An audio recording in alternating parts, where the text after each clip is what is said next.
So if you just come to Tadasana, so Tadasana is just simply standing. You're going to really kind of start to feel the ground underneath your feet. So take your feet hip distance apart, lift the toes, spread them, press the feet firmly into the ground. Think about engaging through the legs, tucking the tailbone under, rolling the shoulders back and down and lengthening through the crown of the head, so lifting up through the spine, finding length. So it's important that we start each and every class with good posture and just take a nice deep breath all the way in and then exhale completely. So the first movement we are going to do today is a churn. So there are two ways to do this. You can either move the weight now over onto one foot and you can lift the other foot off the ground. If you need to grab a hold of a chair or a door or a wall, whatever, then please do so, and you can rotate the ankle like so. If you want to try, the other alternative is to put the toes face down or top down onto the floor and then rotate the ankle like so. So this actually gets into the toes, some of the bones in the feet as well as the ankle of course too.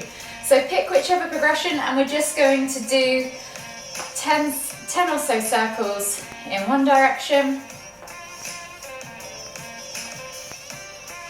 9, 10, and then back the other way if you can figure that out.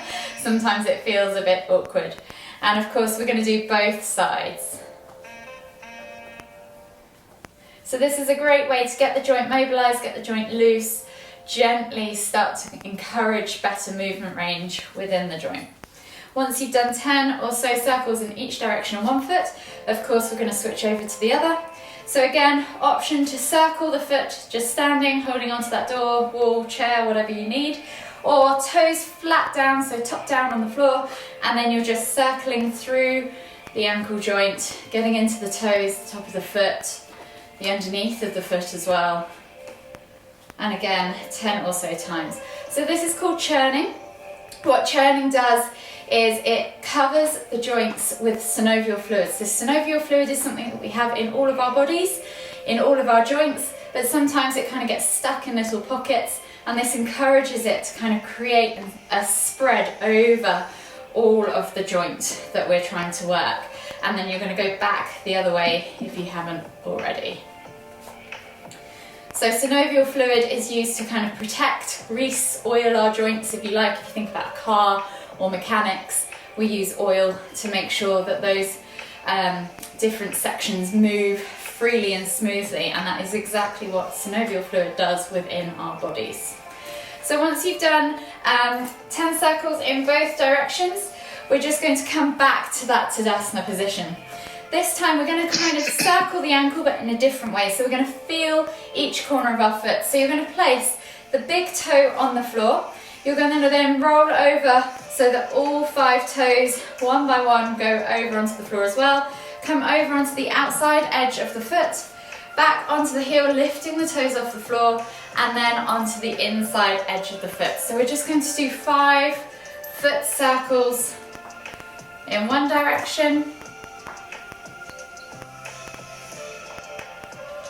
making sure we feel our way around, feel all angles or edges of the foot, and then back the other way. I'm going to hold her so she's not biting my toes at the same time. So when you've done 5 circles on one side, you're simply going to switch over and do 5 circles on the other foot. So again, big toe on the floor, move across onto all the other toes, down the outside edge of the foot, back into the heel, and then down the inside edge of the foot. So again, we're just doing 5 circles in one direction, Kiki, and then back in the other direction. So you should feel this in your ankle joints. You should feel it in your feet as well.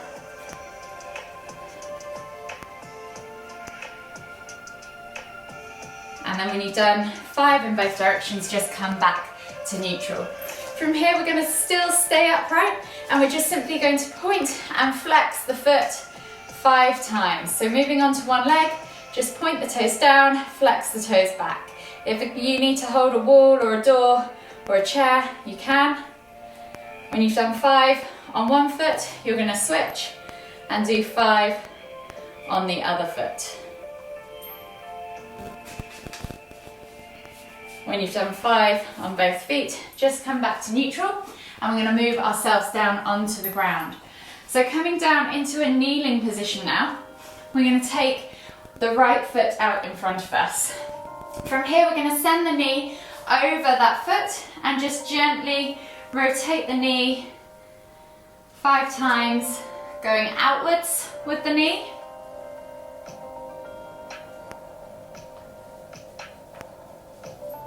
And then 5 times going inwards with the knee. And see how far forwards you can get that knee to go over the toes whilst keeping that heel flat on the ground. So if you don't feel that you can go too far today,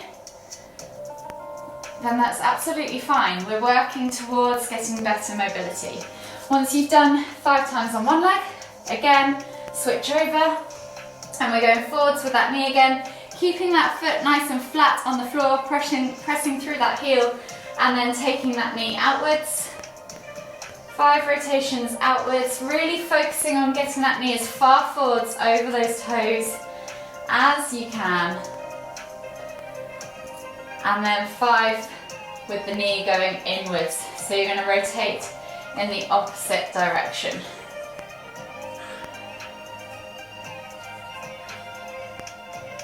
When you've done 5 in both directions, just come back to neutral and we're going to come back up to standing.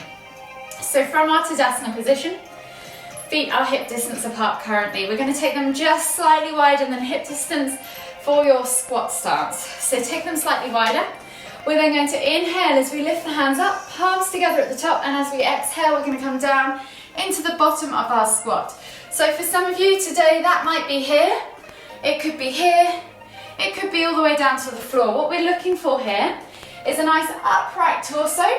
We're aiming to push the heels towards the floor, but if we can't get the heels to the floor without taking that torso forwards, then focus on coming up slightly with the heels and keeping that body nice and upright. If you can get all the way down, your bum should be below parallel, and you can use the elbows against the insides of the knees to just gently coax the knees apart.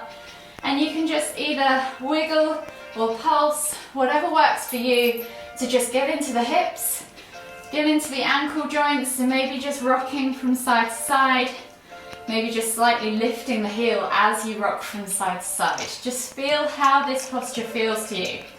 From here, we're then going to inhale as we come all the way up, and then exhale as we release the hands and come back to Tadasana. So for the middle section of this class, we're going to focus on a balance each week. Balance, single leg balance is really essential for building stability and strength in our ankle joints. So we're going to come back to that Tadasana position, so feet are directly underneath our hips. And today we're just simply going to lift the heels off the floor, coming up onto the toes. You might want to take your hands up above, challenge your balance, and as you exhale, bring the hands back down by your side. If the hands are too much, then feel free to leave them. So you're inhaling to lift up onto the toes, see if you can hold for a moment or two, and then exhaling to come back down.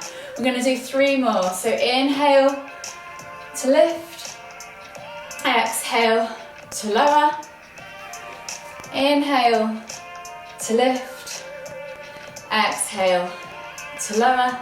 Last one, inhale to lift, exhale to lower. So that is using both feet on the floor. We're then going to move into a single leg balance. So this is something you could do while brushing your teeth.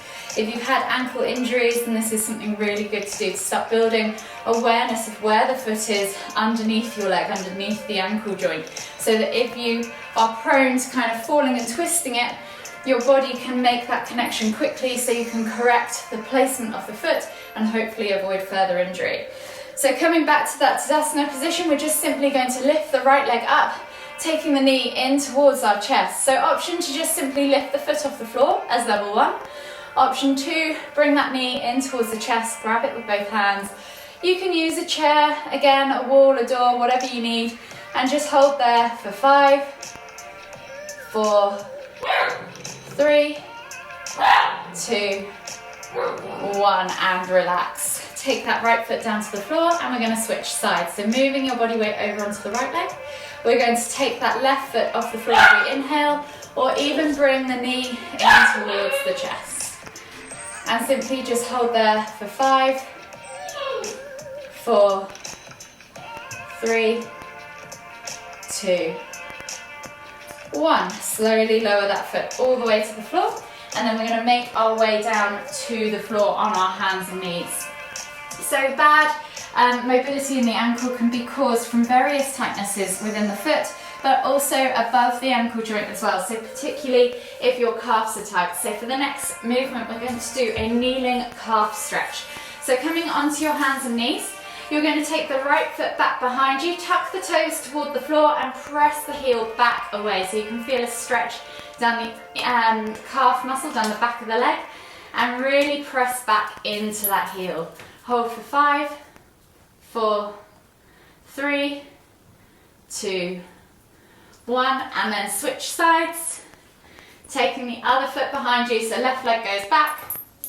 And again, press that heel away from you and really feel that stretch down the back of the calf or in the calf, and hold for 5, 4, 3, 2, 1. Finally, we're going to come back onto our knees and we're going to keep the toes tucked underneath us. So if this is particularly uncomfortable, please don't feel like you have to hold it for the entire time that I'm going to hold it for. We're going to sit back on our heels with our toes tucked underneath, and you're just going to stay here for 5, 4, 3, 2, 1. Then we're going to move off our toes, coming forwards onto our knees again, untuck the toes and sit back on the heels.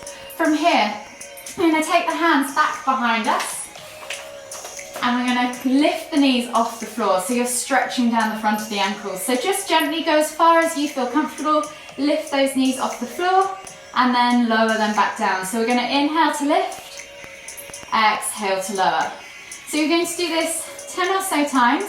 So that's 2, 3. As you do this, you could see if you can reach round with left hand to left knee, go back down, reach round, right hand to right knee, go back down. You could try even bringing both hands to both knees, come back down, and again, try lifting those knees up as high as you can go. So if you don't feel that that's where you're ready to be today, then just go back to your hands being on the floor, lifting and lowering those knees. One last lift. Hold for 3, 2, 1, and then slowly lower the knees to the floor, come down into a seated position on your mat. From here, take the feet, the soles of the feet together, and let the knees go out to the side as you kind of bring the heels in towards your groin. So I'm going to face you so you guys can see this. We're just going to take a bound ankle forward fold. So you're going to hold the feet as if you're holding a book. Use the elbows against the insides of your legs to press the knees away. Think about lifting and lengthening through the spine as you inhale, and then exhale as you reach your nose towards toes. And just hold for 5, 4, 3, 2, 1. Inhale as you come all the way back up. Replace the feet into a cross-legged position, and we'll just finish with a single breath as we reach the hands up above the head, palms together at the top. And as we exhale, bringing the hands to the forehead, kind thoughts, to the lips, kind words, to the heart, kind feelings. Namaste.